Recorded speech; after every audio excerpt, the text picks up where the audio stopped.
ಶ್ಯಾಮನ ತಾಯಿ. ಒಂದು ಊರಿನಲ್ಲಿ ಶ್ಯಾಮ ಎಂಬ ಹೆಸರಿನ ಹುಡುಗನಿದ್ದನು. ಅವನು ಶಾಲೆಗೆ ಹೋಗುತ್ತಿದ್ದನು.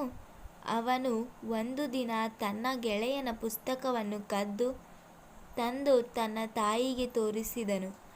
ತಾಯಿ ಅವನನ್ನು ಹೊಗಳಿ ಅವನಿಗೆ ಪುಸ್ತಕ ಮಾರಿ ದುಡ್ಡು ತೆಗೆದುಕೊಳ್ಳಲು ಹೇಳಿದಳು. ತಾಯಿ ಅವನನ್ನು ಮಾಡಿದ ಕೆಲಸಕ್ಕೆ ಮೆಚ್ಚಿದ್ದರಿಂದ ಅಂದಿನಿಂದ ಅವನಿಗೆ ಅದು ಅಭ್ಯಾಸ ಆಗಿ ಹೋಯಿತು. ಕದಿಯುವುದರ ಮೇಲೆ ಆಸಕ್ತಿ ಉಂಟಾಯಿತು. ತಾಯಿ ಅಂದಿನ ದಿನವೇ ಅವನನ್ನು ದಂಡಿಸಿದರೆ ಅವನಿಗೆ ಕಳ್ಳತನದ ಅಭ್ಯಾಸವಾಗುತ್ತಿರಲಿಲ್ಲ. ಹೀಗೆ ಸಣ್ಣ ಪುಟ್ಟ ಕಳ್ಳತನ ಮಾಡಲು ಆರಂಭಿಸಿದ ಶ್ಯಾಮ ಮುಂದೆ ದೊಡ್ಡ ದರೋಡೆಕೋರನಾದ. ಅವನನ್ನು ಪೊಲೀಸರು ಹಿಡಿದುಕೊಂಡು ಹೋದರು. ಅವನಿಗೆ ಕಠಿಣ ಕಾರಾಗೃಹ ಶಿಕ್ಷೆಯಾಯಿತು. ಅವನನ್ನು ಪೊಲೀಸರು ನ್ಯಾಯಾಲಯಕ್ಕೆ ಕರೆದುಕೊಂಡು ಹೋಗುತ್ತಿದ್ದರು. ಅವನ ತಾಯಿ ಮತ್ತು ಕುಟುಂಬದವರು ನ್ಯಾಯಾಲಯದ ಹೊರಗೆ ಇದ್ದರು.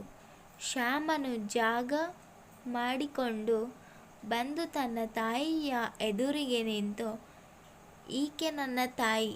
ನಾನು ಚಿಕ್ಕ ವಯಸ್ಸಿನಲ್ಲೇ ಕಳ್ಳತನ ಮಾಡಿದಾಗ ಪ್ರೋತ್ಸಾಹ ನೀಡಿದೆ. ಅಂದೇ ನನ್ನನ್ನು ದಂಡಿಸಿದರೆ ನಾನು ತಿದ್ದುಕೊಂಡು ಒಳ್ಳೆಯ ಪ್ರಜೆ ಆಗುತ್ತಿದ್ದೇನೆ ಎಂದು ತಾಯಿಯನ್ನು ಬೈದನು.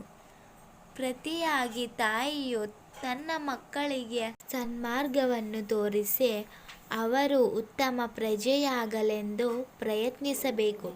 ಏಕೆಂದರೆ ತಾಯಿಯೇ ಮೊದಲ ಗುರು, ಮನೆಯ ಮೊದಲ ಪಾಠಶಾಲೆ.